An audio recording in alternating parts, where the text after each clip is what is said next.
Okay. Opposite like this. Yeah. It's Okay. already started. It started. Okay. Times are going. Okay. Yeah. Got it. Although there are a lot of STEM graduates who wind up in data, they're not all from STEM.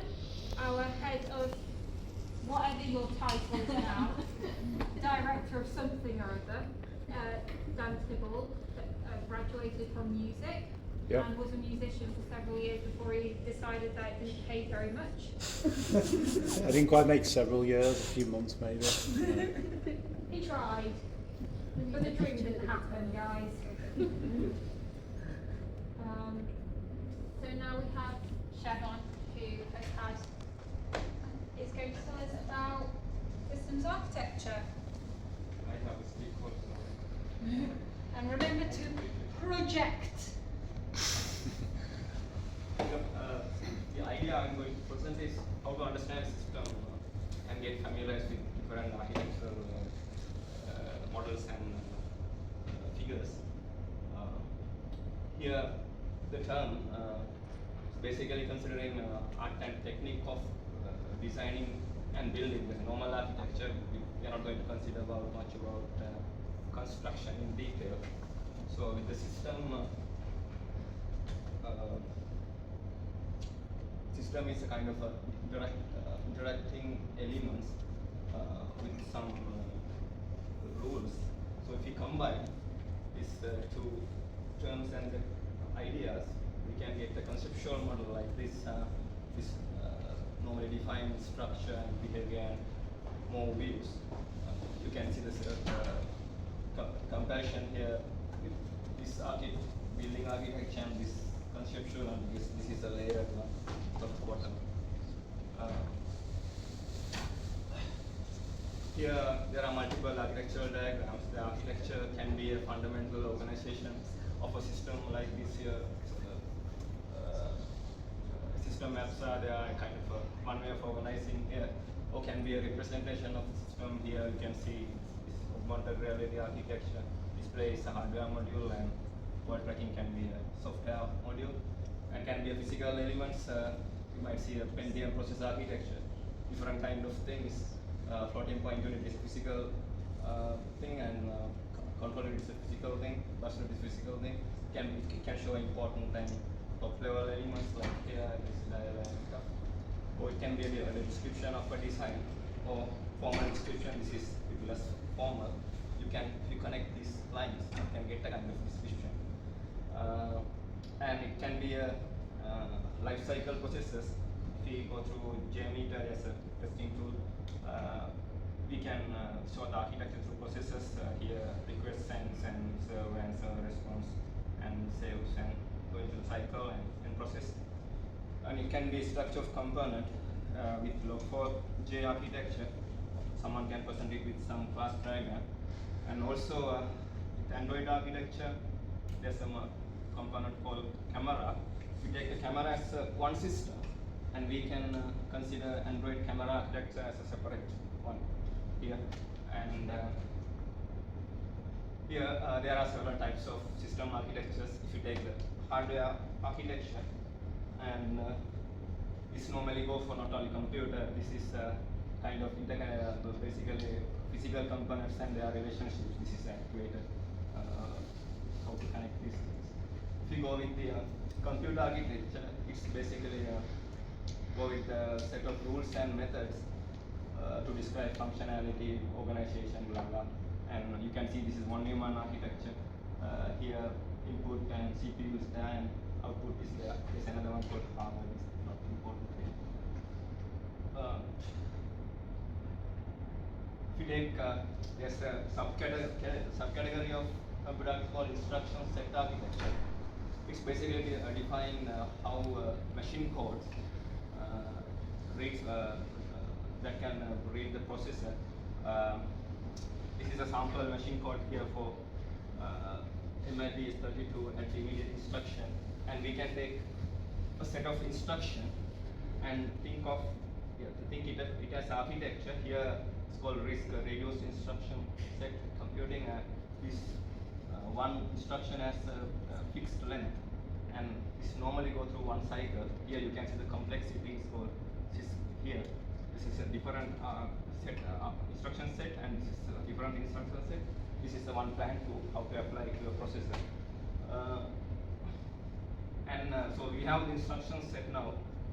Next one is we have described how particular processor will implement it. It's called microarchitecture. This is Intel X0286, and this is our instruction set. This is CISC instruction set normally. Decoded instruction queue and go to the controller NIT and execution NIT, and this is available for the execution, and address is there and bus unit is there. And sometimes top level system design overlap with the architecture. So here we consider about hardware components other than CPU. So here you can see input device and output device is only one architecture stored procedure, stored program architecture. This is, now we are coming to the software architecture, and here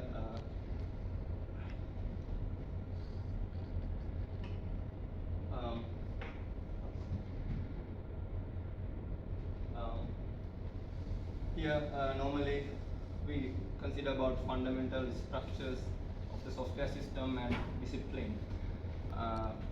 So you can see this is iOS operating system architecture. This is again layered, and we are one structure is media and there are components, blah blah, something like that.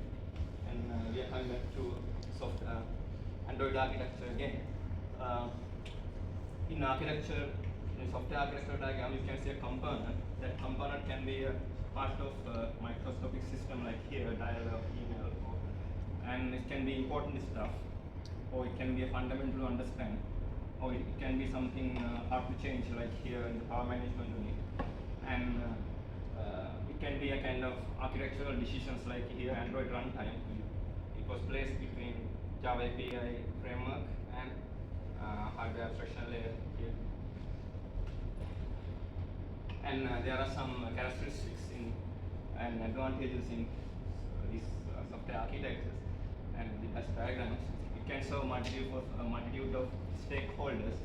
Users can understand this section, that is their email, is their calendar, and business manager can decide, okay, for this particular gadget we remove the camera and it's there and something like that. And separation of concerns. Developers can understand there are system maps, Java API, C++ libraries, and for a physical view, these drivers are normally directly connected with the hardware, and quality driven. If there's a fault in this camera, we can disable this one and go through this way and providers and here, and we can disable this one and this one, but still full system is working. And recurring styles, we come back to the different architectures. It's about templates and architectural patterns. This is one layer, and we can see the overall vision here also.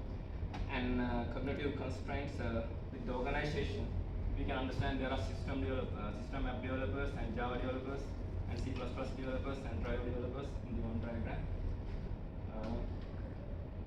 And there are some motivations like behavior and all system design decisions, communication, risk management, camera example, cost reduction, and reuse. For example, if someone is going to develop a new mobile operating system for example, Visual Droid or something, they can reuse this section completely if they want because of this architecture.